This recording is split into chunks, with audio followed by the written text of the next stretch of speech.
The New Revolution by Keegan Long. For my friends, thank you for making every day an adventure like this one. Chapter 8. My heart beat heavy, each thump desperately trying to escape the confines of my body. I could almost taste it. No more beatings, no more time in containment, and no more prison food. Freedom never seemed as close as it did now. Over the past years, the outside world always looked back at me from a small window. But today would be different. Today, I got to live in it again. And with this second chance, I could finally take the fight to Cerberus. I stood and waited at the door, my heart pounding as I knew it would soon unlock. The seconds felt like hours, each tick adding to my anxiety. Mentally, I tried to prepare myself, silently repeating reminders to take deep breaths and stay calm. I glanced back at the bed pushed into the corner, its rumpled sheets and familiar comfort reminding me of the uncertainty ahead. This small, confined space had been my world for so long, and I knew that this would likely be the last time I would ever see it. Whether my fate led to freedom or something else entirely, one thing was certain. I would never set foot in this room again. The realization weighed heavily on me as I braced myself for whatever was to come. The buzzer went off and the door unlocked. I sprinted down the Acheron chamber, careful not to crash into any guards along the way. I didn't bother grabbing a tray of food and headed straight for our normal table by the far end wall and waited for the others. "Why don't you have any food, Delaney?" Sarah sat down next to me, not like it should be a surprise, as we normally skipped one of the meals each day. There was only so much Cerberus food one could stomach in a single day. Nicole and Becca joined shortly after. Not hungry? I skipped the pleasantries and went straight to the point. Who knew when the attack might begin? It's going down today. We're getting rescued. You can't be serious. Nicole spat her milk over the table. Becca rolled her eyes and wiped her face from the splatter. What do you mean? The guard who gave me the note before came to my room last night, I explained. He said he was sent here to help us escape. Who sent him? Becca asked. You're not going to believe who. I paused. Sarah gave me the, "I'm about to kill you if you don't give me an answer now" look. The President of the United States. No freaking way. Sarah let her mouth drop without realizing it. You're joking, right? I shook my head. Imagine Hansen when he finds out. I smirked. Do you think his face can get any more red than it already is? If it does, maybe the bomb inside his face will finally go off, Sarah said. Does anyone even know who the president is? Nicole still seemed anxious about the uncertain plan ahead of us. I couldn't blame her. Here in the Acheron, we knew what our lives would look like every day for the rest of our days. But now, things could be different. We have to make our own future. I was pretty young and never paid attention to anything, especially politics. Or is it a different president? Taking a second to think, I realized I didn't know either.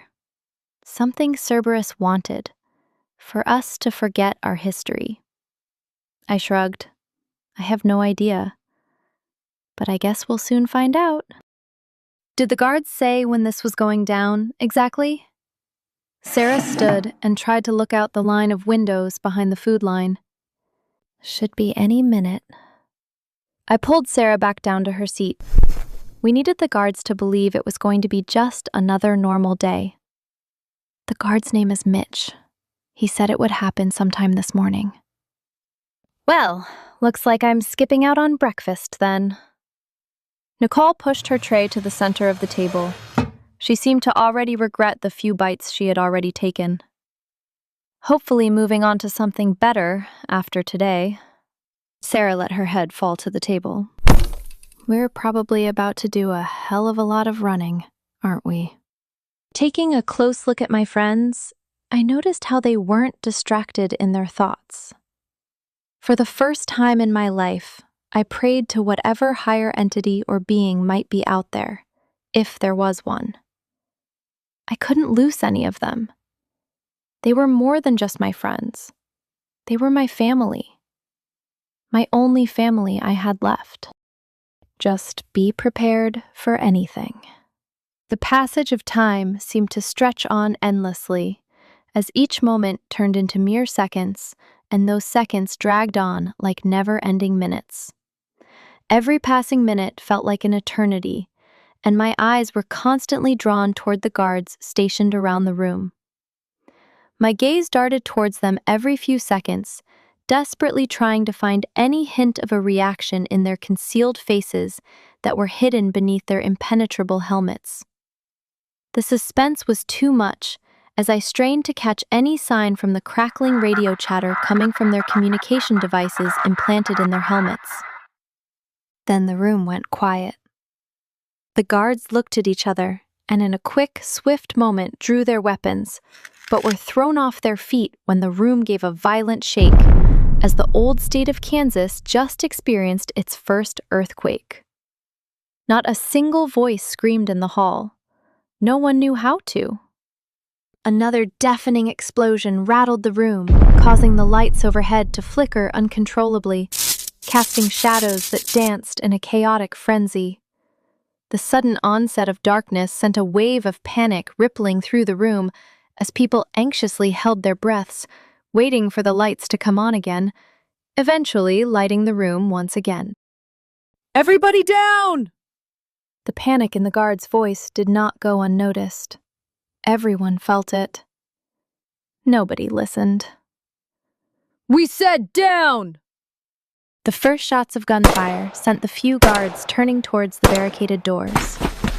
They stood uneasy, with each step drawing closer to the door, while their fingers twitched on their triggers. The sirens were next. A female voice recording echoed throughout the Acheron, ordering everyone to return to their rooms. This is not a drill. Again, no one listened. All eyes were trained on the main doors to see who would emerge victorious from the battle. The mysterious rescuers or Cerberus reinforcements. Mitch's voice echoed from the other side of the door. Stand clear! The guards in the room decided to step closer toward the door. Their mistake. The doors exploded, sending the two metal panels at the guards, crushing their bodies beneath them. From the smoke, Mitch appeared with a small group of men and women as they took the room. Well, that's all of them, I think, he said. He looked down at one of the fallen Cerberus guards closest to his feet. Sorry, but you had it coming. You picked the wrong side. Mitch did a circle around the room before climbing on one of the tables. He looked around at the group of kids that now looked up at him. You're all free. Make use of this second chance, because Cerberus will never forget. Now scatter! The room quickly emptied, leaving me and my friends alone. Mitch jumped off the table and approached us.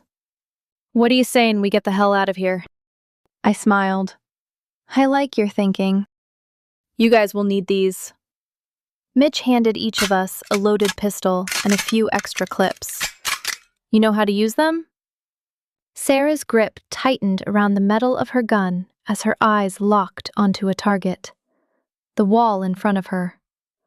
Her narrowed gaze hinted at a mix of anticipation and excitement, perhaps a tad too eager for anyone's comfort. Yeah, she muttered with a self-assured smirk. You point and shoot. There's a little more to it than that, kid. Mitch took his hand and lowered Sarah's gun slowly. He didn't seem too impressed. But basically, yeah. Just don't point it at me. Don't you worry about us, I reassured him. We can take care of ourselves. We've gotten this far. Not that far, Nicole muttered under her breath. She walked past to join her sister. I rolled my eyes and ignored her. Out there is a different world, kid. Mitch looked at me. I knew exactly what he was thinking. These kids deserved so much more. This shouldn't be the world they have to live in. Remember, I gotta get you all out here alive, and this isn't over yet. Let's go. I looked back at the dining hall one last time, remembering Hanson's visits and the many times the man tried to break me in front of everyone, but never could. How frustrated he would be when he found out his favorite prisoner had escaped. Just the thought made me smile. Sarah noticed. What is it? It's nothing. I turned to the exit. Our freedom. Let's go. We didn't meet much resistance, but I'm sure more is on the way. Mitch took charge and led the way through the Acheron. Each intersection we crossed made my heart spike, waiting for a Cerberus guard to ambush us, but none ever showed. We got some wheels waiting for us outside. And where are you planning on taking us, exactly? Sarah asked, and gave Mitch a skeptical eye. Sarah never trusted anyone at first. That was a privilege people earned. Nebraska, he answered simply. My feet froze on the spot. A sudden stillness filled my chest. Nebraska. Home.